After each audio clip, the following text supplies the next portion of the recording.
வளநாள் கல்லூரியின் இந்த கவிதைக்கான பயிலரங்கில் கலந்து கொண்டிருக்கக்கூடிய மாணவர்கள் அனைவருக்கும் முதற்க என்னுடைய நன்றியை தெரிவித்துக் கொள்கிறேன். கூடுதலாக என்னுடைய மகிழ்ச்சியை வெளிப்படுத்திக் கொள்கிறேன். அப்புறம் இந்த அருமையான ஒரு நிகழ்ச்சிக்கு துவக்கமாக இருந்தது. இந்த நிகழ்ச்சியை ஒருங்கிணைத்து தருவதற்கு திருச்சி மாவட்ட தாமியக்கா கிளை முன்னெடுத்திருக்கிறாங்க. தலைவர் நந்தலாலா அவர்களுக்கும் செயலாளர் ரங்கராஜன் அவர்களுக்கும் என்னுடைய வணக்கத்தையும் நன்றியும் தெரிவித்துக் கொள்கிறேன். எந்த ஒரு செயல்பாடு இளைஞர்களை சென்றடைகிறதோ அது வெற்றி பெறக்கூடியது. நீங்க திரைப்படங்களாக இருக்கட்டும், அல்லது நீங்க உடுத்தக்கூடிய உடையில் இருக்கக்கூடிய நாகரிகமான சில விஷயங்கள், எந்த ஒரு மாடர்ன் ட்ரெண்ட் அல்லது எந்த விஷயமா நீங்க வெற்றி பெறணும், ஒரு உணவு பொருளா இருக்கலாம், வெற்றி பெறணும் ஒரு ஐடியா, அதை நீங்க வெற்றி பெறணும்னு நினைச்ச இளைஞர்கள் கிட்ட சேர்க்கணும். ஆனா இலக்கியம் மாத்திரம் இளைஞர்கள் கிட்ட சேரவே இல்லைங்கிறது மிக நீண்ட நாள் வருத்தம். அதை இன்றைக்கு கல்லூரியில் திருச்சி மாவட்ட தாமியக்கா கிளை எல்லா கல்லூரியிலும் ஒருங்கிணைக்க தொடங்கி இருக்கிறாங்க அப்படின்னு சொன்னதுக்கு நான் உள்ளபடியே திருச்சி மாவட்டத்தை சேர்ந்த தாமியக்கா கிளையில் இருக்கக்கூடிய அத்தனை தோழர்களுக்கும் என்னுடைய வரவேற்பையும் வணக்கத்தையும் சொல்கிறேன். அப்புறம் இப்படி ஒரு நிகழ்ச்சியை நடத்தணும்னு முன்னெடுக்கும் போது ஒரு கல்லூரி நிர்வாகம் அதனுடைய ஒழுங்கில் இருந்து இந்த ஒரு ஊரடங்கு காலகட்டத்திலிருந்து கல்லூரி தொடங்கின இந்த சந்தர்ப்பத்துல எனக்கு தூய வளநாள் கல்லூரி மிக நீண்ட காலமாக என்னுடைய இளமையிலிருந்து மிக நெருக்கமான ஒரு கல்லூரி. இந்த கல்லூரியில் இருக்கக்கூடிய கட்டுப்பாடுகளும் சட்டத்திட்டங்களும் எனக்கு மிக நெருக்கமாக அறிந்திருக்கிறேன். இந்த இடத்துல உள்ள மாணவர்களை ஒருங்கிணைத்து உங்களுடைய அன்றாட பாடத்திட்டத்தில் இருந்து அந்த ஒழுங்கை கலைத்து இங்கே அமர வைத்து ஒரு ஒழுங்கினை செய்ததற்காக கல்லூரி நிர்வாகத்திற்கும் இந்த தமிழ்துறைக்கு, குறிப்பாக தமிழ்துறை தலைவர் அவர்களுக்கும், இதனை ஒழுங்கு செய்யக்கூடிய பேராசிரியர் ஜோ சலோ அவர்களுக்கும் என்னுடைய வணக்கத்தையும் நன்றியும் தெரிவிச்சுக்கிறேன். என்னை அறிமுகம் பண்ணி பேசின பேராசிரியர் கலைப்பொன்னி அவர்களுக்கு என்னுடைய கூடுதல் நன்றி. ஏன்னா அவங்க கூட கொஞ்ச நேரம் நான் பேசிட்டு இருந்தேன். ஒரு பெண் தேர்ந்தெடுத்துக் கொள்ளக்கூடிய தலைப்பு, அவங்க பேசக்கூடிய விஷயங்கள் அப்படிங்கிறது எப்பவுமே முக்கியம் நான் நினைப்பேன். ஆண்களுக்கு இல்லையா நீங்க கேட்கக்கூடாது, ஆனா பெண்களுக்கு நான் ரொம்ப கவனமா படிப்பாங்க. எடுத்து படிக்கக்கூடிய பாடங்களை குறித்து அவங்க சங்க இலக்கியத்திலிருந்து மேடை நாடகங்கள் குறித்த ஒரு விஷயத்தை பற்றி நான் ஆய்வு பண்றேன் அப்படின்னு சொல்லி அவங்க சொன்னாங்க. அது எனக்கு ரொம்ப சந்தோஷமான ஒரு விஷயமா இருந்தது. ஏன்னா நான் சங்க இலக்கியத்துல தான் என்னுடைய ஆய்வு கிட்டத்தட்ட 2007 இருந்தே நான் இப்ப வரைக்கும் ஆய்வு மாணவின்னு கூட சொல்லலாம். ஆனா ஆய்வு முடிச்சு முனைவர் பட்டம் வாங்கி 5 ஆண்டுகள் கடந்து இன்னமும் நான் ஒரு ஆய்வு மாணவிக்கான ஒரு மனோபாவத்துல தான் சங்க இலக்கியத்தாருங்க. எப்பெல்லாம் சங்க இலக்கியத்துக்குள்ளார நான் எந்த மனநிலையில ஒரு புத்தகத்தை, ஒரு கவிதையை திறந்தாலும் அது அந்த மனநிலையை நமக்கு புதியதாக அடையாளம் காட்டும். அதுதான் சங்க இலக்கியத்தோட சிறப்பு.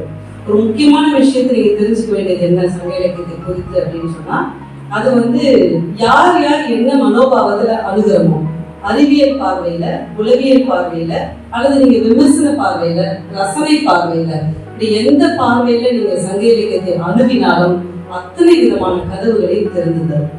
இதை என்னுடைய மிக நீண்ட கால ஒரு 7 ஆண்டு கால என்னுடைய எம்பிக்கும் சங்ககால பெண்களின் நிலையில் எடுத்து பண்ணாலும், அதே மாதிரி பிஹெச்டிக்கு ஆந்திரபாலஜியிலிருந்து மானுடவியல் தோற்றத்திலிருந்து சங்க காலம் வரைக்குமாக இந்த நிலம், உடல், மனம், மொழி அப்படிங்கிறது 4 விஷயத்துக்குள்ளார எப்படி ஆண்களுக்கு உகந்ததாக இந்த சமூகம் உருவாகி இருக்கு, அது தேவை நிமித்தமாக எப்படியெல்லாம் உருவாகி இருக்கு அப்படிங்கிறது என்னுடைய ஆய்வாக நான் பண்ணுவேன்.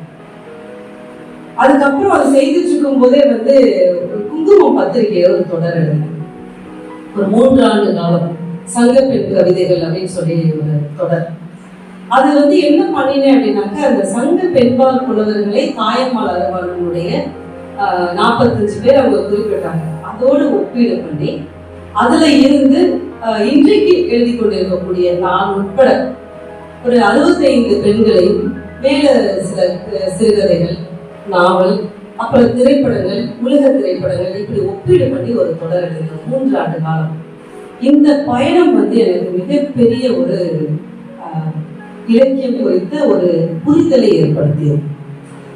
இலக்கியம் குறித்த புரிதல் அப்படின்னா அது இலக்கியம் குறித்த புரிதல் கிடையாது, மனித சமூகத்தை குறித்த, நம்முடைய சக மனிதரை குறித்த ஒரு புரிதல் தான். இன்னைக்கு இந்த கல்லூரியில எத்தனை பேர் இருக்கிறாங்க இந்த வளாகத்துக்குள்ள? இங்க ஒரு 50 பேர் இருக்கிறீங்க, அதுல 10 பேருக்கும் குறைவாக பெண்கள் இருக்கிறாங்க. இன்னமும் கூட சரிசமமாக இலக்கியத்திற்காக பெண்கள் வந்து அமர முடியாத இடத்துலதான் நம்முடைய இலக்கியங்கள் வந்து சேர்க்கிறது. இளைஞர்கள் கிட்ட வந்து சேர்க்க வேண்டிய விஷயம் அப்படின்னு சொன்னா மிக நிச்சயமாக மொழி சார்ந்த நம்முடைய பெருமை. இப்ப இருக்கக்கூடியவங்க கிட்ட உங்களோட அடையாளம் என்ன, நீங்க யாரு அப்படின்னா, நான் வந்து பிகாம் 1ஆம் ஆண்டு மாணவர், இன்னார் பேர் விக்னேஷ் என் பேரு அப்படின்னு நீங்க ஒருத்தர் சொல்லலாம். உங்க ஊர்ல தெருவில் வந்து கேட்கும்போது அப்பா பேரை சொல்றீங்க, அப்பா அம்மா அப்படின்னு ஒரு அடையாளத்தை குடும்ப அடையாளமா இருக்கும். எங்கே கல்லூரி அடையாளம். உங்களுக்கு ஒரு தனித்த அடையாளம் என்ன இருக்கு அப்படின்னு சொன்னாங்க. இந்த கல்லூரி வளாகத்துல இருக்கிற எல்லோரையும் விட தனித்த அடையாளம் நீங்க அத்தனை பேர் உங்க மனசுல உங்களை கவிஞர்களாக நம்பி இங்க வந்து அமர்ந்திருக்கீங்க. நான் ஒரு யூடியூப் கூட பார்த்தேன், காலையில தன்னுடைய பள்ளிக்கூடத்தை குறித்து ஒரு யூடியூப் ஒன்று பார்த்தேன், பகிர்ந்திருந்தாங்க. அவருடைய படித்த பள்ளியில அந்த சிந்தனை குறித்து ஒரு கவிதையாக ஒரு பகிர்வு யூடியூப்ல நான் பார்த்து. இருக்கிறீங்களா அந்த மாணவருக்கு?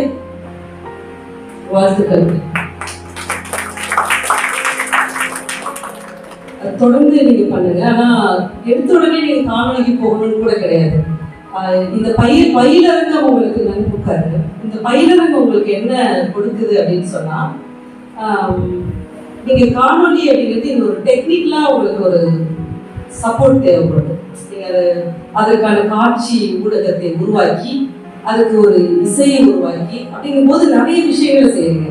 அப்ப விஷுவலா ஒரு விஷயத்தை கொடுக்கணும், அது கூட நீங்க ஆடியோவா ஒரு விஷயத்தை கொடுக்குறீங்க, அதுக்குள்ள உங்களுடைய சிந்தனையை கொடுக்குறீங்க அப்படின்னு வரும்போது உங்களுடைய இது வந்து எல்லாமே இலக்கியங்கிறது ஒன்றில் இருக்கக்கூடிய ஒரு விஷயத்தை இன்னொரு விஷயம் ஈடு செய்யக்கூடியதாக தான் இலக்கியம், கலை, படைப்பு எல்லாமே வரும். சிறுகதை, நாவல் அல்லது திரைப்படங்கள், பாடல், இசை, ஓவியம் எல்லாமே ஒன்றோட ஒன்று தொடர்புடையது. இதுக்கு ஒரு சின்ன உதாரணம் எடுத்துக்கலாம். அந்த சின்ன உதாரணம் என்ன அப்படின்னாக்க, நீங்க முதலாக மனிதன் எதுக்கு பேசியிருப்பாங்க அப்படின்னா முதல்ல பசிக்குதுன்னு சொல்லியிருப்பாங்க. அந்த சொல் எப்படி உருவாயிருக்கும் அப்படின்னாக்கா அவங்களுடைய சைகையில உருவாயிருக்கும். அந்த சைகையில அவர் என்ன பண்ணியிருப்பாருன்னா முதல்ல ஓவியங்களை வரி வடிவத்தை அவர் வந்து உருவாக்கியிருப்பாங்க. நம்மகிட்ட எழுத்து கிடையாது, வாய் வழியாக காது செய்தியாக செவி வழி செய்தியாக நமக்கு பரவி தான் இவ்வளவு இலக்கியங்கள் உலகம் முழுக்க நம்ம கைக்கு கிடைச்சிருக்கு. அப்ப முதல்ல எழுத்து வடிவம் இருந்துச்சுன்னா எழுத்து வடிவத்துக்கு முன்பு நமக்கு வந்து செவி வழியாக நமக்கு நிறைய கிடைச்சிருக்கு. ஏன் கவிதை மேல இவ்வளவு பெரிய ஈடுபாடு எல்லாருக்கும் இருக்கு? எவ்வளவு பேர் கவிதை எழுத வந்தாலும் கூட சமூகத்துல இயங்கிட்டு இருக்கவங்கள கவிஞர் சொன்னா ஒரு படி உயர்வாக பார்ப்பாங்க. ஏன் பாக்குறாங்க? அப்படி ஒன்றும் பெரிய சிறப்பான ஒரு விஷயம் கிடையாது. நான் வந்து சமீபத்தில் ஒரு சிங்கப்பூர்ல ஒரு மிகப்பெரிய ஒரு தொழிலதிபர் அவர் என்கிட்ட பேசுறாரு. ஒரு மெசேஜ்ல சொல்றாரு என்கிட்ட. என்ன சொல்றாருன்னா, நான் வந்து வருஷத்துக்கு $10 மில்லியன் நான் வந்து பிசினஸ் பண்றேன் சிங்கப்பூர்ல. என்னை விட பலசாலியாக இருக்கக்கூடிய தொழிலில் அல்லது பணத்துல பலசாலியா இருக்கவங்க கிட்ட கூட என்னால தைரியமா பேச முடியும். ஆனா என்னை விட சேர்த்து 2 புத்தகம் படிக்கிறவங்களா இருந்தாலும், கவிஞரா இருந்தாலும், படைப்பாளராக இருந்தாலும் எனக்கு பயமா இருக்கும்னு சொன்னார். ஷானவாஸ் அப்படின்னு அவரோட பேரு. எனக்கு வந்து அவருடைய செயல் சொன்ன விதம் அப்படிங்கிறது ஆச்சரியமா இருந்தது. அப்ப அவர் மட்டும் கிடையாது, திரைத்துறையில் இருக்கக்கூடிய பலருக்கும் கவிஞர்கள் மேல ஒரு ஈடுபாடு இருக்கும், பற்று இருக்கும். கவிஞர்கள் எப்படி பார்ப்பாங்க அப்படின்னு சொன்னாங்க, உலகத்துல இருக்கிற எந்த பொருளையெல்லாம் நமக்கு ரோஜா பூ எவ்வளவு பிடிக்கும், நிலாவை எவ்வளவு பிடிக்கும், நிலாவுக்கு யாராவது பங்கு போட்டுக்கிறோமா, இது என்னோட நிலா, நான் மட்டும்தான் இதை ரசிக்கணும் அப்படின்னு சொல்றோமா? சொல்ல மாட்டோம். ரோஜா பூவை யாராவது சொல்லுவோமா? ரோஸ் அழகா இருக்கு அப்படின்னா அழகா இருக்கு அப்படின்னு நம்ம ரசிப்போம். ஒரு தோட்டத்தில் இருக்கக்கூடிய ரோஜா, ஒரு ரோஜாவை அங்கே வரக்கூடிய எல்லாருமே ரசிப்பாங்க. அப்போ ஒரு பொதுவான ஒரு சிந்தனை. அது போலதான் கவிஞர்களை ஒரு நல்ல சிந்தனையோட நேர் சிந்தனையோட எல்லோருமே நேசிப்பாங்க.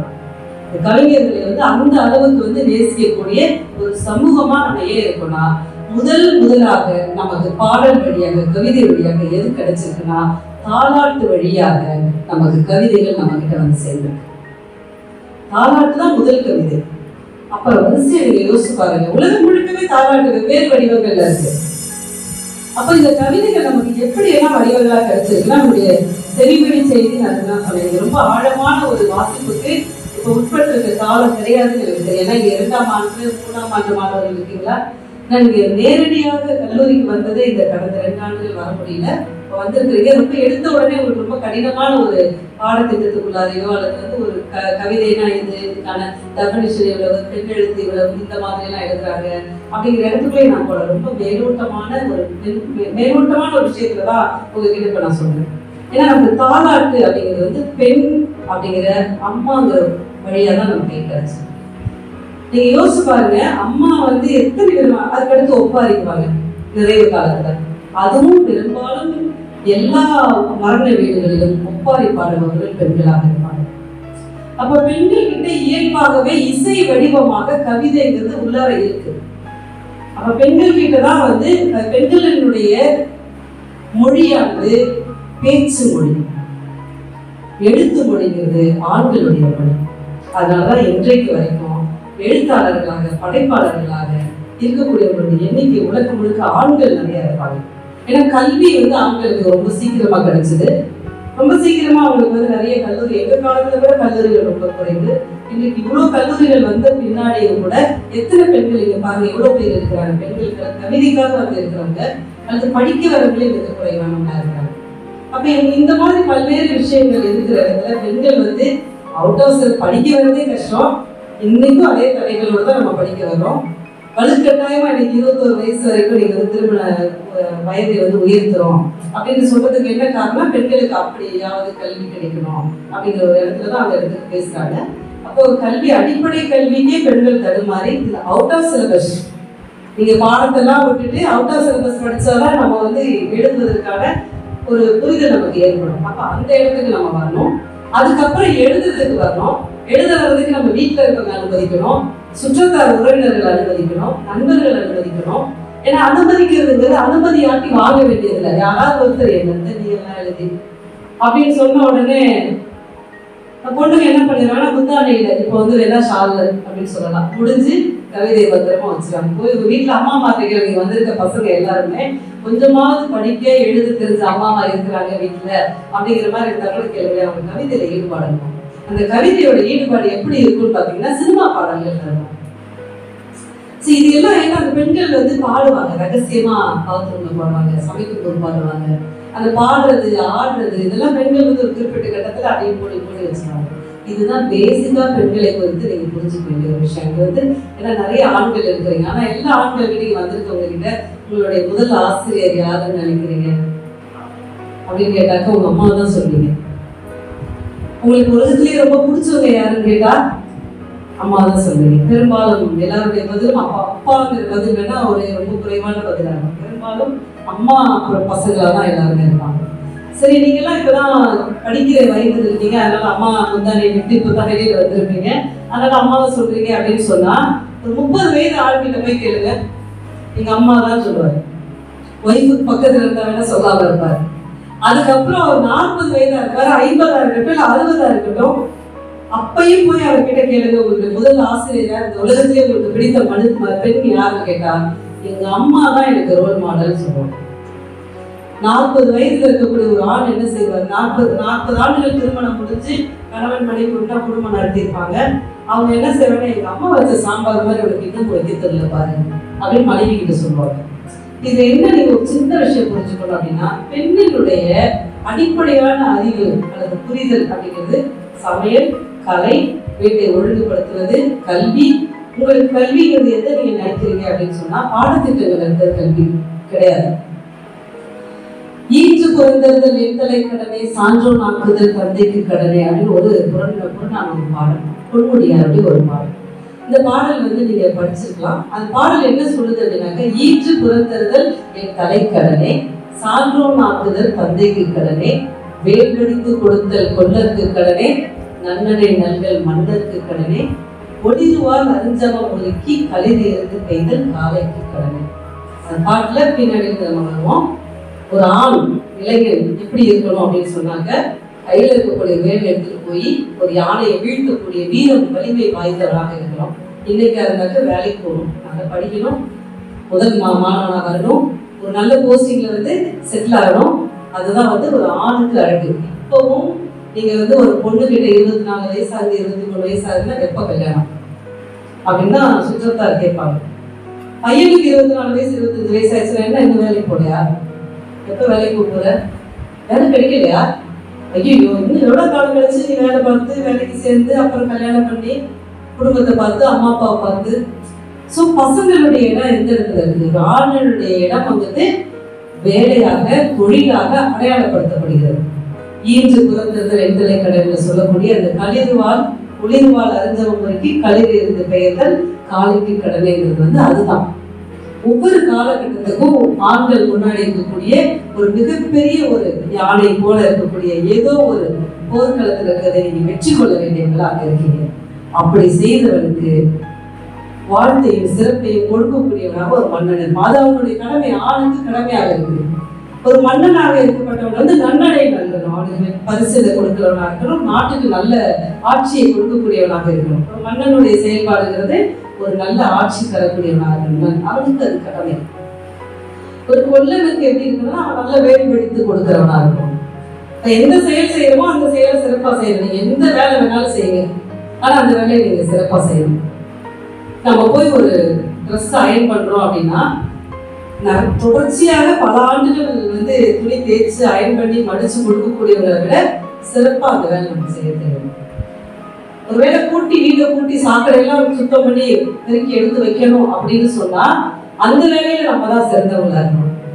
ஒரு கவிதையை நம்ம வந்து அந்த காலத்தோடு சேர்த்து படிக்கணும்னு சொல்லிட்டு சொல்லுவாங்க. எப்படின்னாக்க பாரதியாருடைய கவிதைகளை நீங்க எடுத்து படிச்சீங்கன்னா அவர் எழுதின காலத்துல சந்திர மண்டலத்தில் கண்டு தெளிவோம் அப்படின்னு சொல்லியிருப்பாரு முதல் வரியில. சந்திர மண்டலத்துல அவர் பார்க்கணும்னு சொல்லி 20கள் எழுதும் போது சந்திர மண்டலம் போறதுக்கான எந்த விதமான ஆய்வும் நம்ம கிட்ட கிடையாது. ஒரு கவிதையினுடைய சொல் அப்படிதான் ஒரு தீர்க்க தரிசனமான சொல்லாக இருக்கணும், அவ்வளவு அழுத்தமா இருக்கணும் நம்முடைய சொல்.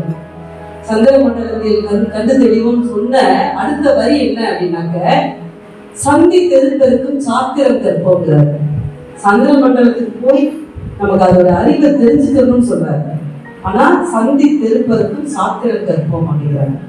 இந்த வேறுபாடு நம்ம புரிஞ்சுக்கணும். ஏன் அவ்வளவு உயரத்தை சொல்லிட்டு சந்தி தெருப்பெருக்கு சமமா சொல்றாரு? அப்ப எந்த செயல் நம்ம செய்யறோமோ அந்த செயலை சிறப்பா செய்யக்கூடியவங்களாக இருக்கணும் அப்படிங்கிறது தான் அந்த வேல் வெடித்து கொடுத்தல் கொண்டதற்கு கடமை. அது கடமை, நம்மளுடைய கடமையாக இருக்கு. அடுத்து இந்த சம்பாதிக்கிறார் இல்லையா, எந்த வேலை செய்தாலும் நான் சம்பாதியம் பொருளாதாரம் அப்படித்தானே பாக்குறோம், ஒரு தொழில் அப்படின்னு பாக்குறோம். அதனால ஒரு மகனை அல்லது மகளை சான்றோனாக்குதல் தந்தைக்கு கடமை. ஒரு நல்ல அறிவாளியாக அறிஞர் சபையில் உயர்ந்து நிற்கிறவனாக மாற்றுவது, அதற்கான பொருளாதார ரீதியான உதவியை செய்வது கடமையாக இருக்கு. அது இந்த 4 பேருக்கு எல்லாமே கடமை கடமை கடமை.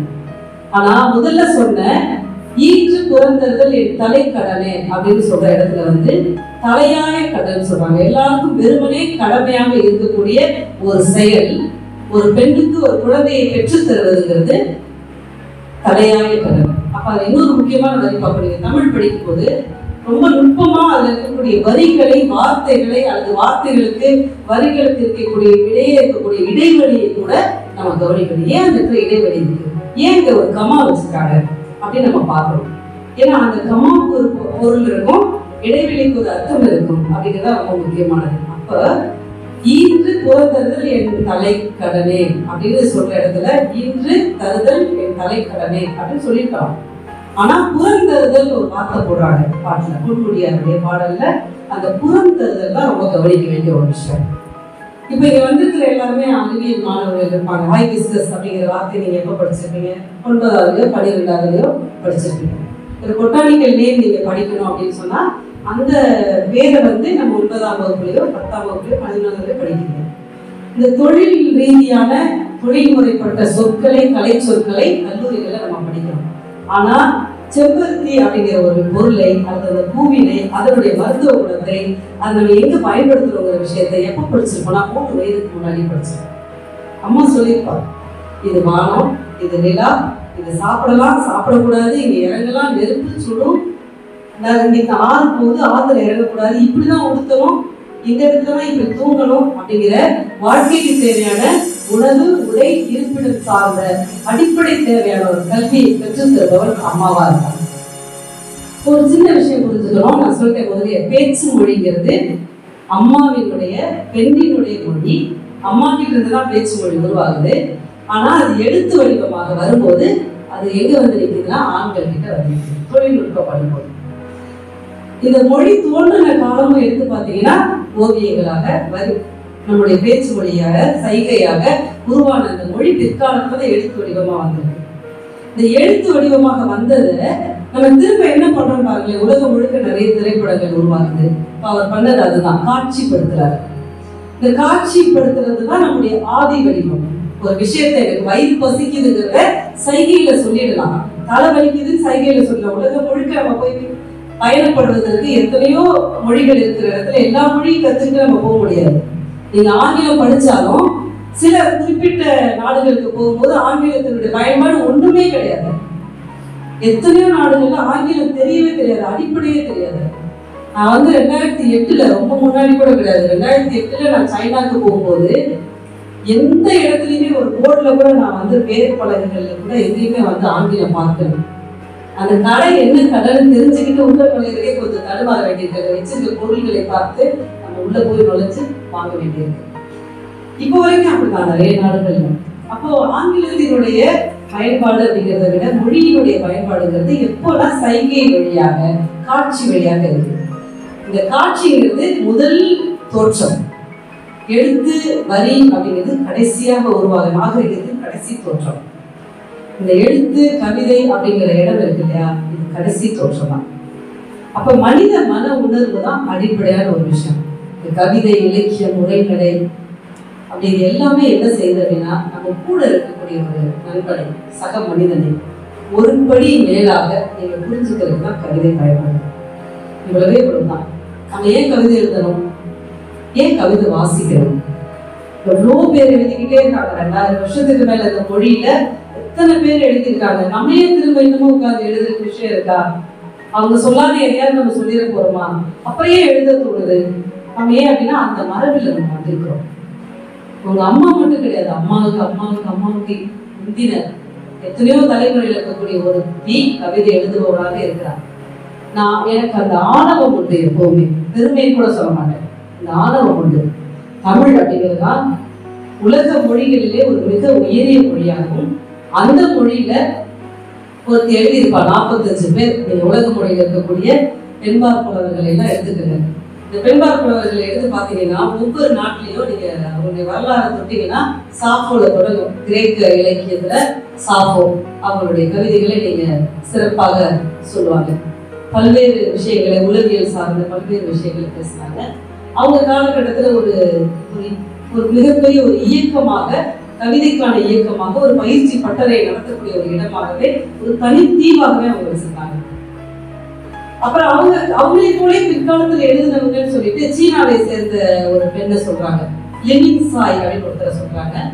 அப்புறம் வல்லாடான்னு சொல்லி ஒரு பெண் வந்து ஸ்பெயின் நாட்டை சேர்ந்தாங்க. இவங்கெல்லாம் 11ஆம் நூற்றாண்டை சேர்ந்தவங்க. ஆனா இந்த சாஃபோவுக்கு இணையாக சொல்லக்கூடிய ஒரு பெண் யார் அப்படின்னு சொன்னாக்க அவ்வையை சொல்றாங்க. சாஃபோவுக்கு இணையாக அவ்வையை வந்து வரலாற்றில் பல இடங்களில் குறிப்பிட்டாலும் நீங்க கூகுள்ல போய் நீங்க தேடுனீங்கன்னா கூட ஒரு யார் வந்து பெண்களுடைய வரிசையில பெண் படைப்பாளர்கள் அப்படின்னு சொல்லிட்டு ஆன்சியன் லிட்ரேச்சர் அப்படிங்கிற மாதிரி போட்டீங்கன்னா கூட அதுல அவ்வையுடைய பேர் தான் முதல் பேரா இருக்கும். அவ்வையோட பேர் தான் முதல் பேர். அவ்வை பேசுற விஷயங்கள்ல பல விஷயங்களை யாருமே பேசல. அவ்வளவு விஷயங்கள் அவங்க பேசியிருக்காங்க. அகமும் புறமும் அவ்வளவு விஷயங்கள் பேசுறாங்க. அவ்வை சொன்ன உடனே நீங்க ஆத்தி சொல்லி பாடினா அவ்வையா அப்படின்னு நம்ம கேட்கணும். அதெல்லாம் பிற்காலத்துல வந்தவங்க. சங்ககால அவ்வை மட்டும் நான் இப்ப உங்ககிட்ட சொல்றேன். புறப்பாடல்களே அவ்வளவு விஷயம் பேசியிருக்காங்க, அகப்பாடலையும் பேசுறாங்க. அதே காலகட்டத்துல ஹீப்ரு மொழியில ஒருத்தவங்க திரௌபா அப்படின்னு ஒருத்தவங்க பேசுறாங்க. அவங்க வந்து போர்க்களத்தை குறித்து பேசுறாங்க. நீங்க யோசிச்சீங்கன்னா அவங்க வாழக்கூடிய சூழல் இருந்துதான் ஒரு கவிதை உருவாகும்.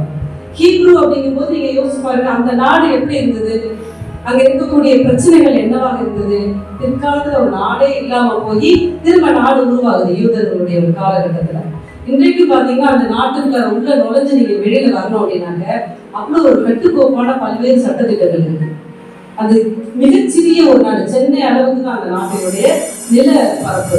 ஆனா அதனுடைய வலிமைக்கு தான் இந்த முழுக்க இருக்கக்கூடிய எல்லா இடத்துலையும் அதனுடைய வேர் பரப்பி கிடைக்கிறது.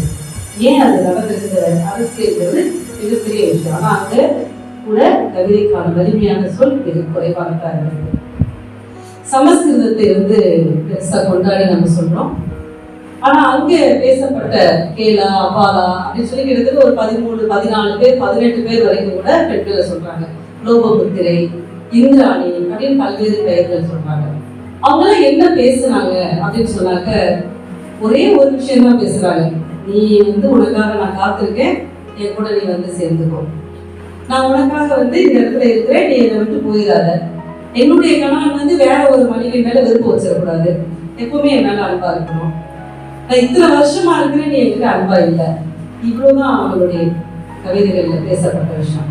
நான் இது ஏன் குறிப்பா அவங்களுக்கு சொல்றேன் அப்படின்னா, அடுத்து பௌத்தத்துல பேசும்போது தேவிகாதார்கள் அப்படின்னு சொல்ற இடத்துல பூரா உங்களுக்கு தெரிய பாலியல் ஒடுக்குமுறையாக தன்னைத்தானே ஒடுக்கிக் கொள்ளக்கூடிய பல்வேறு விஷயங்கள். ஆனா நீங்க ரொம்ப பெருமையோடு நம்ம நினைச்சுக்கலாம், சங்க இலக்கியத்தில் பேசிய இத்தனை பேர் நம்ம சொன்ன ஆட்கள்லாம் யாருன்னா முனிவர்களுடைய மனைவிகள், மன்னர்களுடைய மனைவிகள், மிக வசதி படைத்தவர்கள், அதிகாரத்துல இருந்தவங்க. இவங்கதான் கவிதை எழுதினாங்க உலகம் முழுக்க. அதே காலகட்டத்துல தமிழ் எழுதினவங்க யாரு அப்படின்னு பார்த்தா மிக சாதாரண எளிய குடியை சேர்ந்த பெண்கள் எழுதினாங்க. 45 பேருடைய பேர்களை நீங்க எடுத்து பார்த்தா கூட தெரியும். அந்த 3 பேர் தான் மன்னர்களுடைய மனைவி, மன்னருடைய மகன். ஆதிமந்தி கரிகாலருடைய மகன், கோப்பர் பெண்டு ஒரு பெண் இருக்கிறாங்க. அப்படி மிக குறைவானவங்க தான் மன்னர் குடும்பத்தை சேர்ந்தவங்க. 3 பேர் தான் இருக்கிறாங்க. இது எல்லாருமே சாதாரண எளிய குடியை சேர்ந்தவங்க தான். அவங்க பேசுற விஷயங்களும் கொஞ்சம் கூட மனத்தட்டுப்பாடு இல்லாம, ஐயோ இதை சொல்லலாமா இதை சொல்லக்கூடாதா அப்படிங்கிற எந்த மனத்தட்டுப்பாடு இல்லாம அகம் சார்ந்த விஷயங்களை பேசுனதோட புறம் சார்ந்து பேசும்போது ஆண்களுக்கு இணையாக அவங்க மன்னர்களை எதிர்த்து கேள்வி கேட்டிருக்காங்க. எத்திசை செல்லும் அத்திசை சோழன் அவை கோச்சிட்டு ஓடுறாங்க. நீ என்ன உங்ககிட்ட இருந்து நான் பைசா வாங்கி காத்து இருக்கணும்னு அவசியம் இல்லைன்னு சொல்றாங்க. ஒரு போரை நிறுத்துறாங்க. நீங்க யோசிச்சு பாருங்க, எவ்வளவு அரசியல் அறிவு இருந்திருந்தா அவங்க அதை செய்திருப்பாங்க அப்படிங்கிற ஒரு விஷயம் தான். அதுக்கடுத்து நாடா கொன்றோம் நாடா கொன்றோம்னு ஒரு பாட்டு எழுதியிருப்பாங்க. அது கிட்டத்தட்ட பௌத்தத்தை தழுவிய ஒரு பாடலாக அது இங்கிருந்து அவங்க எடுத்திருக்கலாம், அங்கிருந்து இங்க வந்துருக்கலாம். ஒரு மொழியில எப்பவுமே ஒரு விஷயம் ஒரு இலக்கியம் எப்படி பரவும் அல்லது ஒரு மதம் எப்படி பரவும் அப்படின்னு சொன்னா இங்க வரும்போது இங்க இருக்கக்கூடிய பல்வேறு நல்ல விஷயங்களை அவங்க எடுத்துக்கிறதும் அவங்க கிட்ட இருக்கக்கூடிய நல்ல விஷயங்கள் நம்ம கிட்ட வர்றதுமா கூட பரவி இருக்கலாம். அந்த பாடல் பௌத்தத்துல இருந்து கூட வந்திருக்கலாம், அது நம்ம கிட்ட இருந்து அவங்க எடுத்துக்கலாம் அப்படின்னு கூட நம்ம எடுத்துக்கலாம். ஸோ இதெல்லாம் சங்க காலம். நான் சங்க காலத்துல ஒரு 45 பேர் இருந்தாங்க. நீங்க யோசிச்சு பாருங்க, இதெல்லாம் நம்முடைய பெருமையாக பெருமிதமாக நம்ம ஆணவமாக அப்படி நினைச்சு பார்த்துட்டு இருக்கையில அதுக்கப்புறம் அப்படியே வருது பெண்கள் என்ன ஆனாங்க அப்படின்னாக்க காணம். காரைக்காலம் சைவத்தில் எழுதுறாங்க, வைணவத்துல ஆண்டாள் எழுதுறாங்க. 2 பெண்கள் தான் இருந்தாங்க. அதுக்கப்புறம் அப்படியே வரைக்கும் ஒரு 1800 ஆண்டுகளாக பெண்களுடைய பெயர் அதிகமாக இல்லவே இல்லை. அப்புறம் ஆவுடையக்கால் ஒரு பெண், 3 பெண்கள் 4 பெண்களை தான் நம்மளால சொல்ல முடியுது. ஆனா அதுக்கப்புறமும் இலக்கியங்கள் பக்தி இலக்கியமாக இருக்குது, கம்பராமாயணம் சிற்றிலக்கியங்கள் எத்தனையோ விஷயங்கள் நடந்துட்டுதான் இருந்தது. சமூக மாற்றங்கள், அரசியல் மாற்றங்கள். ஆனா பெண் எழுத்துங்கிறது மிக குறைவாக அமைப்புலதான் குறைவான அளவுல தான் உருவாயிருக்கு. பக்தி இலக்கியத்திலே கூட இந்த சங்க காலத்துல பேசப்பட்ட மாதிரியான ஒரு சுதந்திரமான விஷயங்கள் அங்க பேசின விஷயங்கள் மிக குறைவாக இறைவனை நோக்கிய பாடலாக அப்படி நின்று போயிடுச்சு. ஆனா சங்க பாடல்கள் அப்படி கிடையாது. நிறைய சமூக பிரச்சனைகளோடு சேர்ந்துதான் அந்த பாடல்கள் இருக்கும். இப்போ இதுல இருந்துதான் இந்த 2000 வருட இலக்கியத்துல இன்றைக்கு பெண்கள் நாங்கள் எழுதிட்டு இருக்கோம். இந்த வரலாற்றுல இரா மீனாட்சியில அதுக்கு முன்பிருந்து தொடங்கி இரா மீனாட்சி எடுத்துக்கலாம். இரா மீனாட்சி ஒரு குறிப்பிடத்தக்க இப்போ இருக்கிறாங்க, பாண்டிச்சேரியில இருக்கிறாங்க. அவங்களுடைய கவிதைகள் ஒரு குறிப்பிடத்தக்க அளவுல நம்ம எல்லாருமே அவங்களை ஒரு வாசிச்சு பின்பற்றி வரக்கூடிய ஒரு மாற்றத்தை அவங்க உருவாக்கி தராங்க. நவீன இலக்கியத்துக்கான பெண்ணெழுத்துக்கான ஒரு திறப்படை கொடுக்குறாங்க. அப்புறம் சுகந்தி சுப்பிரமணியம் வராங்க. இரா மீனாட்சி என்ன சொல்றாங்கன்னா, பெண் தான் ஆதி சக்தி அப்படிங்கிற வகையில அவங்க பேசுறாங்க. இப்போ இந்த ஈட்டு பொருந்ததுன்னு சொன்ன பொன்முடியாருடைய பாடல்ல எதை சொன்னாங்களோ அந்த இடத்த இரா மீனாட்சி சொல்றாங்க, ஊசி முனை கசிவு ஓங்கு பெரு கடல் பெருக்கம் அப்படின்னு சொல்லுவாங்க. ஒரு ஊசி முனை அளவு கசிவு உள்ள ஒரு பால் மனம் கசிந்து கொடுக்கக்கூடிய அந்த பால் ஊட்டினா இந்த உலகம் முழுக்க ஒரு ஓங்கு கடல் பெருக்கமாக பெருகி நிற்குது அப்படின்னு சொன்னாங்க. தாய் தான் ஆதி சக்தி அப்படிங்கிறத வலியுறுத்தி சொல்லக்கூடிய ஒரு சொல்லாக இரா மீனாட்சியை பார்த்தோம்னா சுகந்தி சுப்பிரமணியம் சொல்றாங்க. அந்த காலகட்டம் அவங்க ஒவ்வொரு காலத்தோடு சேர்த்து பார்க்கணும். சுகந்தி சுப்பிரமணிய காலத்துல வந்து நீங்க பார்த்தா நிறைய இடத்துல பெண் குழந்தைகளை கொண்டுட்டு இருக்காங்க. அப்படியான இடங்கள்ல பெண்களுக்கான பெண் குழந்தைகள் வதைக்கக்கூடிய இடத்துல இருந்து அவங்க கவிதைகள் எழுதுறாங்க. அப்ப அவங்களுடைய கவிதைகள் வந்து என்ன செய்யுதுன்னா, பெண் குழந்தையா இருந்தாலும் நான் கொண்டாடுறேன், பெண் குழந்தையா இருந்தாலும் உங்களை நான் மதிப்பேன் அப்படின்னு அவங்க சொல்றாங்க. அப்புறம் அதுக்கு பின்னாடி காலகட்டங்கள் வந்து அது மிகப்பெரிய ஒரு மாற்றத்தை உருவாக்குது. 90களுக்கு கடைசிகள்ல அல்லது 2000 தொடக்கத்துல இருந்து பெண் எழுத்து வேறு ஒரு வடிவம் எடுக்குது. பெண் உடல் உறுப்புகளை எழுதுவது அப்படின்னு சொன்னா எது மேல நமக்கு அதிகமான மயக்கம் இருக்கோ அந்த மயக்கத்தை உடைப்பது அப்படிங்கிறது அதுல வேற ஒரு விஷயமும் கிடையாது. ஏன்னா நீங்க எல்லாருமே வாசிக்கும் போது திடீர்னு உங்களுக்கு ஒரு அச்சம் வரும். இவங்க பெண் உடல் உறுப்புகளை எழுதிய கவிதைகளை பார்த்த உடனே ஒரு அச்சம் வரும். நம்ம படிக்கலாமா, என்ன இவங்க சொல்லியிருக்கிறாங்க? ஏன்னா உங்களுடைய புரிதல் இருந்து அந்த கவிதைக்குள்ள அணுகுவதுல பிரச்சனை இருக்கும். அது ஏன் அந்த பிரச்சனை வருது அப்படின்னு சொன்னா, தாராளமா அவங்க எழுதலாம். ஏன் எழுதுறாங்கன்னா, ஒரு எப்போதுமே பெண் உடலின் உறுப்புகளை ஆண்கள் வர்ணிச்சு அது ஆண்கள் போற்றி புகழ்ந்து பேசிய இடத்துல அந்த மயக்கத்தை உடைக்கும் விதமாக பெண் எழுத்துக்கள் உருவாங்க. இப்படி கொஞ்சம் பேர் எழுதி வராங்க. அப்புறம் அந்த காலகட்டத்துல 2007 இருந்து நான் எழுதிட்டு இருக்கேன். நான் எழுதும்போது நான் எழுத தொடங்கின காலகட்டத்துல அன்பு, காதல் அப்படிங்கிற ஒரு விஷயத்தை சொல்லும்போது என் மேல நிறைய விமர்சனம் வந்தது. ஆண்டாண்டு காலமா அன்பு காதல்ங்கிற பேர்ல தானே பெண்களை வந்து அடிமையா வச்சிருந்தாங்க. அதே எடுத்து நீ எப்படி தொடுற அப்படின்னு தான் என்கிட்ட கேட்டாங்க. நான் அன்பு அப்படிங்கிற ஒரு விஷயம், காதல் அப்படிங்கிற ஒரு விஷயம் தான் அந்த உலகத்தை இயக்கக்கூடிய ஆதி சக்தியா இருக்க முடியும். அதை தாண்டி வேற எதுவுமே கிடையாது. எந்த மொழி பேசக்கூடிய எந்த இடத்தை சேர்ந்தவங்களா இருந்தாலும் அன்புங்கிற ஒரே ஒரு சொல்லின் அடிப்படையில தான் இந்த உலகமே இயங்கிட்டு. எவ்வளவு வந்து வன்முறையை கையாளக்கூடியவங்களா இருந்தாலும் அந்த கையாளக்கூடிய வன்முறைக்கு பின்னாடி அது அந்த மனிதருக்கு பின்பு யாரோ ஒரு பெண் நேசிக்கிறவளா இருந்துருப்பாங்க. அப்ப இதெல்லாம் என்ன காரணம் அப்படின்னா, அதுக்கான காரண காரியங்கள்லாம் பார்த்தா அது வெறும் பணமாக மட்டுமே இருக்க வாய்ப்பே கிடையாது. இப்ப இங்க எல்லாம் இளைஞர்களா இருக்கீங்க. மணி ஹெய்ஸ்ட் அப்படிங்கிற ஒரு நெட்ஃபிளிக்ஸ்ல சீரிஸ் எத்தனை பேர் பார்த்தீங்க? 2 அவ்வளவுதானா? ஓகே. அந்த சீரிஸ் ஏன் உங்களுக்கு பிடிச்சது? 3 பேர். அந்த சீரிஸ் பிடிச்சதாலே பார்த்துருப்பீங்க. முழுக்க கிட்டத்தட்ட ஒரு 24 மணி நேரம் நினைக்கிறேன், 25 மணி நேரம் ஆகும். 28 மணி நேரம் அந்த சீரிஸ் பார்த்துருக்கணும். 2017 இருந்து வந்து நீங்க தொடர்ந்து பார்த்துருக்கலாம். இந்த லாக்டவுன் டைம்ல நீங்க பார்த்துருக்கலாம். மொத்தமா ஒரே டைம் கூட பார்த்துருக்கலாம். அது பிடிச்சிருந்ததா உங்களுக்கு?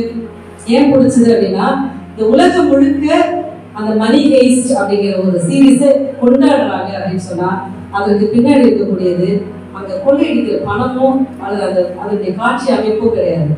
அதுல இருக்கக்கூடிய அந்த கதாபாத்திரங்களுக்கு இடையே இருக்கக்கூடிய உணர்வு ரீதியான ஒரு நெருக்கம், உணர்வு ரீதியான உரையாடல்.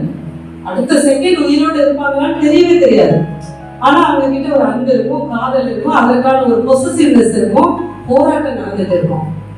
அது மட்டும்தான் அந்த 20-30 மணி நேரத்தை வந்து நகர்த்தி கொண்டு வந்து உலகம் முழுக்க திரும்பி பார்க்க வச்சுச்சு. அதுல நீங்க ரொம்ப முக்கியமா அந்த சீரீஸ்ல வந்து ஒரு பாடல் வச்சிருப்பாங்க, வெள்ளாச்சா அப்படின்னு ஒரு பாட்டு இருக்கும். அது அந்த பாடல் என்ன சொல்லுது பொருள் தெரியாம கூட நீங்க ரசிச்சிருப்பீங்க. ஆனா அந்த பாடலுக்கு பின்னாடி சொல்ற விஷயம் என்ன அப்படின்னா, நீ வந்து காலையில எந்திரிச்ச உடனே ஒரு போராட்ட களத்துல இருந்து யாராவது வந்து உன்னை கொள்றதுக்கு வந்தா கூட நான் வந்து சந்தோஷமா குட் பை சொல்லுவேன் அப்படின்னு அந்த பாட்டு. செத்து போகிற நிலைமை அடுத்த நிமிஷம் இருந்தா கூட நான் வந்து குட் பை சொல்றதுக்கு சந்தோஷமா மகிழ்ச்சியா நான் சொல்லுவேன் அப்படிங்கிற அந்த பாட்டு. அந்த பாட்டோடைய ஆதி தொடக்கம் எங்க அப்படின்னா, இத்தாலிய நாட்டுல இருக்கக்கூடிய நாட்டுப்புற பாடல். அது 18வது நூற்றாண்டுல எழுதப்பட்ட ஒரு நாட்டுப்புற பாடல். இது பாருங்க, நீங்க யோசிச்சு பாருங்க. நெட்ஃபிளிக்ஸ்ல வந்து ஒரு கொள்ளையடிக்கிறதுக்காக பணத்தை பேங்க் திரடி கொள்ளையடிக்கிறதுக்கான ஒரு சீரீஸ் அது தொடர்றது. அந்த கதையில கொண்டு வந்து எந்த பாடலை வச்சிருக்காங்க அப்படின்னு சொன்னா ஒரு நாட்டுப்புற பாடல். அந்த பாடல் எதற்காக உருவாக்கப்பட்டுச்சு அப்படின்னாக்க, அதிகாரத்திற்கு எதிரான பாடல். அது வயல்ல வேலை செய்யக்கூடிய விவசாய குடிகள் இருக்கிறவங்க அதிகப்படியான வேலையை குறைவான ஊதியத்தை கொடுத்து இந்த சந்தர்ப்பத்துல இந்த பாசிசத்தை எதிர்த்து பேசக்கூடிய ஒரு இடத்துல உருவாக்கப்பட்ட நாட்டுப்புற பாடல். அது இந்த நாட்டுப்புற பாடல்ல இருந்துதான் இவங்க வந்து உலகம் முழுக்க அந்த சீரீஸை வந்து கவனிக்க வச்சது அந்த பாட்டு கூட அப்படின்னு சொல்லலாம். அப்ப இந்த இடம் வந்து நீங்க யோசிச்சு பாத்தீங்கன்னா, நீங்க எந்த ஒரு அதாவது பேய் படங்கள் அப்படின்னு எடுத்துக்கோங்க, ஹாரர் மூவிஸ் அது பாருங்க, இல்ல இது மாதிரி கிரைம் த்ரில்லர் எடுத்துக்கோங்க, இன்னைக்கு இருக்கக்கூடிய நவீன நாடக வகைகள் எடுத்துக்கோங்க, எல்லா இடத்துலயுமே ஒரு அன்பு அப்படிங்கிற ஒரு விஷயம் இழையோடிட்டு இருக்கும். அந்த அன்புங்கிற விஷயம் இருந்தா மட்டும்தான், உணர்வு ரீதியான ஒரு தொடுதல் இருந்தா மட்டும்தான் அந்த திரைப்படமோ அல்லது ஒரு நாடகமோ அல்லது எழுதப்படுகிற கதைகளோ கவிதைகளோ வெற்றி பெறக்கூடியதாக இருக்கும். அப்படிதான் நீங்க ஒவ்வொரு இலக்கிய படைப்பையும் நீங்க பார்க்கணும். உணர்வு ரீதியான தொடுதல் அப்படிங்கிறதுதான் கவிதையில முக்கியம். ஆண்களை விடவும் ஒரு படி மேலாக உணர்வு ரீதியான தொடுதல்ங்கிறது பெண்கள் கிட்டதான் அதிகம். ஆனா பெண்கள் மிக குறைவாக எழுத வருவதற்கான சூழல் இருக்கு அப்படிங்கிறதா உண்மை. யதார்த்தம்ங்கிறது பெண்கள் மிக குறைவாக எழுதுவாங்க. ஏன்னா அவங்களுக்கு எழுதுவதை விடவும் செயல்படுவதற்கு, குடும்பத்தை பராமரிப்பது, கணவரை, குழந்தைகளை, தகப்பனை அப்படி பராமரிக்கிறதுக்கு இன்றைக்கும் பெண்களுக்கு தான் பொறுப்புகள் ஜாஸ்தி. இப்பவும் நீங்க கல்லூரிக்கு வரக்கூடிய பெண்களா இருக்கலாம், எந்த பெரிய கல்லூரியில படிக்கிறவங்களா இருக்கலாம், வீட்டுல ஆணும் பெண்ணு இருக்கிறாங்க, சாப்பிட்ட பிளேட்டை உடனே அந்த பொண்ணு எடுத்து வச்சுட்டு கழுவி வைப்பார். பையன் டிவி பார்த்துட்டே இருப்பாரு, கொஞ்ச நேரம் கழிச்சு எடுப்போம்னு நினைப்பாரு, அம்மா எடுக்கட்டும்னு நினைப்பாரு. இது ஒரு மிகச்சிறிய விஷயம் தான். ஆனா அந்த மிகச்சிறிய விஷயத்தை அந்த இடத்துல எப்படி அந்த பெண்ணுக்கு அந்த உடனே அந்த வீட்டு வேலையை செய்யணும் அப்படின்னு தோணுது. யாரும் சொல்லலை, இவ்வளவு கல்வி உருவாயிடுச்சு, இத்தனை பேர் படிக்க வந்திருக்கீங்க, எழுத வர்றீங்க, எத்தனையோ தொழில வெற்றி பெற்றிருக்கிறோம், எத்தனையோ பெண்கள் கால் பதிக்காத துறையே கிடையாதுன்னு சொல்றோம். ஆனா அடிப்படையா டொமஸ்டிக் வீட்டு வேலைக்கு வரும்போது அந்த இடத்துல பெண்ணினுடைய கை தான் மேல உயர்ந்து நிற்குது. அதுக்கு ஒரே ஒரு காரணம், பயத்தினால கிடையாது, யாரும் அடிமைப்படுத்தி செய்யல, அது ஈடுபாடு, உணர்வு ரீதியான தொடுதல். அந்த வேலையை செஞ்சு நான் இதை செய்யறேன் அப்படின்னு சொல்ற விஷயம். சமீபத்தில் என்னுடைய நண்பர் ஒருத்தர் பள்ளிக்கூடத்துல ஒரு விஷயம் சொன்னார். 9ஆம் வகுப்பு மாணவி அதே வகுப்பை சேர்ந்த ஒரு பையனுக்கு லவ் லெட்டர் கொடுத்துருக்காங்க. ஒரு கிராமப்புற சேலம் மாவட்டத்தை சேர்ந்த ஒரு கிராமப்புறத்துல. இவரு அந்த லெட்டரை வாங்கி வச்சு போடா அப்படின்னு சொல்லிட்டாரு. ஒன்றும் சொல்லலை. பையனுக்கு பயம் வந்துருச்சு, என்ன பண்ணு தெரியல, அமைதியா இருக்காரு. அப்ப என்ன செய்ய தெரியாம அவர் அமைதியா இருக்கும்போது 2 நாள் 3 நாள் ஆகுது, அந்த பக்கத்துலயே நின்றுட்டே இருந்திருக்கான். இவர் இந்த லெட்டரை மறந்துட்டாரு வாங்கி போட்டுட்டு. என்ன வாத்தியாருக்கு அது ஞாபகத்துல இல்லை. சரி, இதெல்லாம் அடிக்கடி பார்க்குற விஷயம் தானே, வாத்தியார் பெரும்பாலும் கண்டிப்பா போட்டுருவாங்க. நிறைய கதைகள் அவருக்கு தெரியும். மாணவனுக்கு அது ஒரு பிரச்சனை இல்லையா, அதனால அந்த பையன் தடுமாற்றத்தோடய இருந்திருக்காரு 2-3 நாள். அப்புறம் போய் நின்ன உடனே சரி நீங்க ஒரு கியூரியாசிட்டில லெட்டர் எடுத்து படிச்சு பார்த்துட்டு என்ன எழுதிருக்குன்னு பார்த்து கொடுக்கலான்னு சொல்லி பிரிச்சிருக்காரு. அந்த பொண்ணு என்ன எழுதிருக்குன்னா, அவங்க அம்மா மாதிரி உடைய நான் நல்லா பார்த்துக்கிறேன், உனக்கு நல்லா சமைச்சு கொடுக்குறேன், துணியெல்லாம் துவைச்சு கொடுக்குறேன் அப்படின்னு அந்த பொண்ணு எழுதியிருக்காரு. இது வருத்தப்படக்கூடிய விஷயமா, அதை சந்தோஷப்படுற விஷயமா, அந்த பொண்ணோட கண்டென்ட் தான், அந்த விஷயம் நடந்த சம்பவங்கள் எல்லாம் வெட்டுறோம். அந்த பொண்ணு எழுதியிருக்க விஷயம் தான் அங்க பிரச்சனை. ஒரு ஆணுக்கு நல்லா சமைச்சு போட்டு சாப்பாடை பரிமாறி அவரோட துணியெல்லாம் துவைச்சு போட்டா அன்பு காதல் அப்படின்னு அந்த பொண்ணு நினைக்கிறான். இன்றைக்கும் பெண்களுடைய சிந்தனையானது அந்த இடத்துலதான் இருக்கு. இவ்வளவு கல்வியை கொடுத்துருக்கோம், இவ்வளவு உயரத்துக்கு வந்திருக்கோம், பெண்களை நாங்க ராக்கெட் வரைக்கும் ஏற்றி அனுப்புறோம் அப்படின்னு நம்ம சொன்னாலும் கூட இன்னும் அங்கதான் இருக்கும். அதனாலதான் நமக்கு கல்வியும் கலையும் இலக்கியமும் இன்னும் அதிகமாக தேவைப்படுகிறது. இன்னும் அதிகமாக பெண் எழுத்துக்கள் தேவைப்படுகிறது. உலகம் முழுக்க எத்தனையோ ஆண்கள் எழுதினாலும் பெண்களும் நிறைய எழுத வரணும் அப்படிங்கிறது ஒரு அடிப்படையான விஷயம். இன்றைக்கு நான் சாதாரண ஒரு கிராமத்துல இருந்து உலகம் முழுக்க அறியப்படுவதற்கு எழுத்துதான் காரணமா இருக்கு. அப்ப எழுத்தை நீங்க கை கொள்வது அப்படிங்கிறது என்னன்னா, அதனோடு உறவாடுதல், அந்த உறவாடுதலை ஏற்படுத்திக்கிறதா ஒரு அடிப்படையான விஷயம். பெண் எழுத்துங்கிறது ஆண்கள் எவ்வளவு பேர் வேணாலும் எழுதுறது, மிகப்பெரிய உன்னதமான உலகம் முழுக்க இருக்கக்கூடிய அத்தனை எழுத்தாளர்களும் ஆண் எழுத்தாளர்களும் ஆண்கள் அத்தனை பேரும் எழுதினா கூட அந்த ஆண் எழுத்துங்கிறது எப்படிப்பட்டது அப்படின்னாக்க, பெண்களை எழுதி பார்ப்பாங்க, பெண்களை குறித்த தகவல்களை எழுதி பார்ப்பாங்க, பெண்களுடைய உணர்வுகளை எழுதி பார்ப்பாங்க. பெண்களே எழுதும் போதுதான் அது பெண்களுடைய உணர்வாக இருக்கும் அப்படிங்கிறது தான் ஒரு அடிப்படையான ஒரு சின்ன புரிதல். ஆனா அந்த இடத்த நம்ம இன்னும் தொடவே இல்லை. அப்படி லேசா ஒரு யானை 5 குருடர்கள் போய் யானை பார்த்த கதையெல்லாம் இன்றைக்கும் பெண் எழுத்து இருக்கு அப்படிங்கிறது பதிவு செய்துட்டு, இளைஞர்களாக இருக்கக்கூடிய நீங்க தொடர்ந்து எழுதுவதற்கான ஒரு முயற்சியை எடுத்துக்கணும். இதுக்கான குறிப்பா நீங்க செய்ய வேண்டியது என்னன்னா வாசிப்பு. ஏன் இத்தனை பேரை நான் உங்களுக்கு அறிமுகம் பண்ண பெண்கள்ல இந்த மாதிரியான இயக்கம் இருக்கு அப்படின்னு சொன்னா, நீங்க எடுத்த உடனே இதுதான் எழுத்து அப்படின்னு வரவே கூடாது. ஏன்னா நீங்க முகநூல்ல நிறைய பேர் நிறைய விஷயங்கள் எழுத வர்றாங்க, பெண்கள் எழுதுறாங்க. அப்படி தொடர்ந்து பார்த்தாக்க நிறைய கவிஞர்கள் இருக்கிறாங்க. நான் எழுத வந்தப்போவே நிறைய பேர் இருக்காங்கன்னு சொல்லுவாங்க. இப்ப பாத்தீங்கன்னா இந்த 10 ஆண்டுகள்ல இந்த சமூக வலைத்தளங்கள் வழியாக நிறைய பெண்களுடைய படைப்புகள் நமக்கு கிடைச்சுக்கிட்டே இருக்கு. ஆனா அதுல எதை நமக்கு வெளிப்படுத்துது, நம்ம எங்க அழைச்சிட்டு போகுது, கூட்டிட்டு போகுது, அப்படி ஏதாவது செய்யுதா அந்த எழுத்து அப்படிங்கிற ஒரு கொஸ்டினும் நம்ம கிட்ட பின்னாடியே இருக்கு. அப்போ இன்னும் கூடுதலாக நம்ம அடையாளப்படுத்துறோம் இந்த சமூகத்துல அப்படின்னு நம்ம நினைச்சோம் அப்படின்னு சொன்னா, நமக்கு முந்தைய முன்னோர்களுடைய எழுத்துக்கள் அது நமக்கு எதையெல்லாம் வெளிப்படுத்தி இருக்குது, எங்க நம்முடைய மொழியினுடைய பழமை, மொழியினுடைய மரபை, அது நமக்கு கொடுத்த பல்வேறு விஷயங்களை நம்ம தெரிஞ்சுக்கிறதுக்காக நிறைய வாசிப்பை நம்ம முன்னெடுக்கணும். அதுதான் ரொம்ப அடிப்படையான விஷயம். கடந்த 2 ஆண்டுகள் நீங்க ஊரடங்கு காலகட்டத்துக்கு பின்னாடி இப்ப கல்லூரிக்கு இது உங்களுடைய முதல் பயிலரங்கா இருக்கும். இதுலயே உங்களுக்கு மிக முக்கியமான படைப்பாளர்கள் நிறைய பேர் உங்களோட உரையாடிக்கிறாங்க. இன்னைக்கு மதியம் நிகழ்வு இல்லையா, உங்களுக்கு ஒரு முருகவேல் அவங்களோட இரா முருகவேல் உங்களோட பேசுவாங்க. அப்போ இது ஒவ்வொருத்தரும் இது நேற்று பேசியது, இன்றைக்கு பேசியது, இது எல்லாமே உங்களை ஒரு வழி நடத்தக்கூடிய, வாசிப்புக்கு முன்னெடுக்கக்கூடியது. படைப்பாளர்களாக நீங்கள் உருவாவதற்கு முன்பாக வாசிப்புக்கு முன்னெடுக்கக்கூடியவர்களாக உங்களை ஆக்க வேண்டும் என்பதுதான் இந்த பயிலரங்கத்தோட நோக்கமாக இருக்கும் அப்படின்னு நான் நினைக்கிறேன். இது ஒரு நல்ல வாய்ப்பை கொடுத்த தமிழ் துறைக்கும் நண்பர்களுக்கும் பேராசிரியர் ஜோ சரோ அவர்களுக்கும் என்னுடைய வணக்கத்தை நன்றியை தெரிவிக்கிறேன்.